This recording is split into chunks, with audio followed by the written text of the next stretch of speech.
Good morning, Ian Quick, Millionaire by 50. Today is, what is today? Tuesday. Today's Tuesday, August 25th. Again, I'm indoors from now on, so I'm whispering so I don't wake anyone.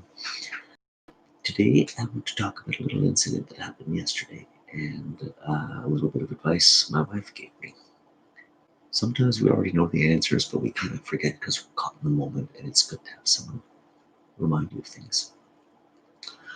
I teach part time at a local college, and the my contract was finally sent to me yesterday, and I noticed an error in the contract um, because the hours were wrong.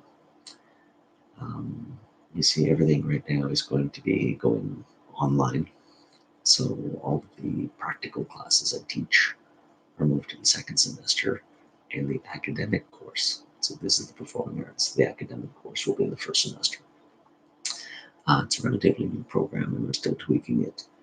And the academic course I teach has always required 2 hours, but they always only had 1 hour for it. Uh, that's an hour a week. And at the end of last semester, I was told my course would finally get the upgrade to 2 hours. Yay! And look at the contract, and it was just for 1 hour for that class.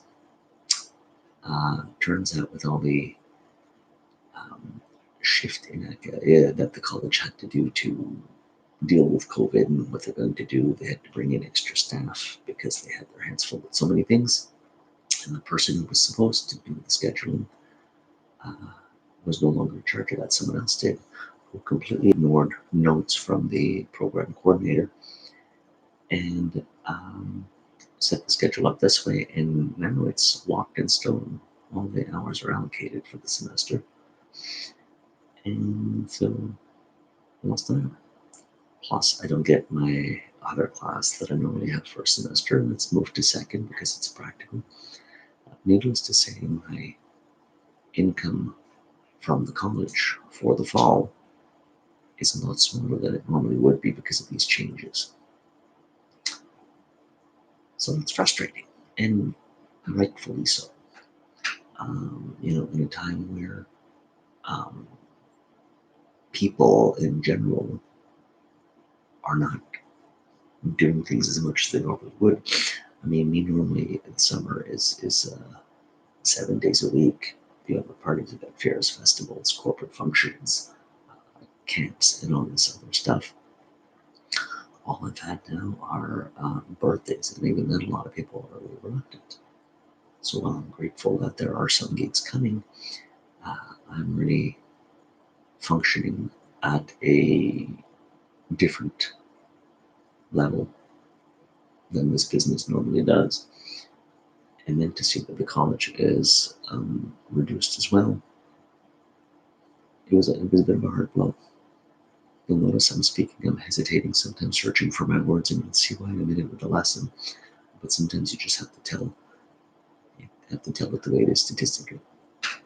So I'm telling my wife this story, and I said, so I'm losing, you know, even more income from the college.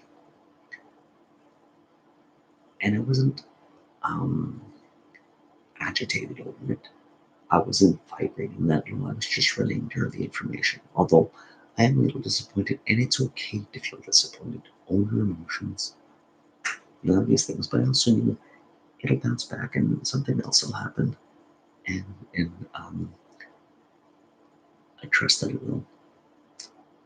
However, she pointed out that my formulation of the situation isn't great for shifting the paradigms because I'm still talking about a loss. I'm still talking about, well, I've got less hours from the college, I've got less money coming in from the college. And you're thinking, well, how else do you reframe that? Because let's face it, it is true, it's a statistical fact. If you linger in that emotion, that's going to hurt your paradigm.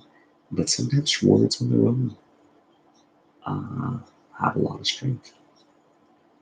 And she said, why don't you reframe it as now you have more time to work on new things? Less time at college means more time's freed up for new things. I have more time to work on my business. I have more time to generate income. I have more time to study investing techniques. She was right. It doesn't sound like much. It sounds like trying to fool yourself into thinking everything's all right. And in a sense, it kind of is.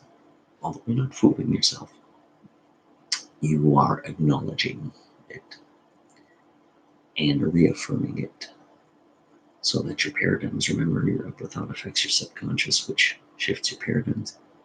Your subconscious will start to accept it and shift your paradigms. So you truly believe that you can recognize any opportunity, even in hardships or crisis. And that's the point. Is having reduced hours of college a hardship? For some, it would be. It's merely freed up time to work in things that are actually more lucrative.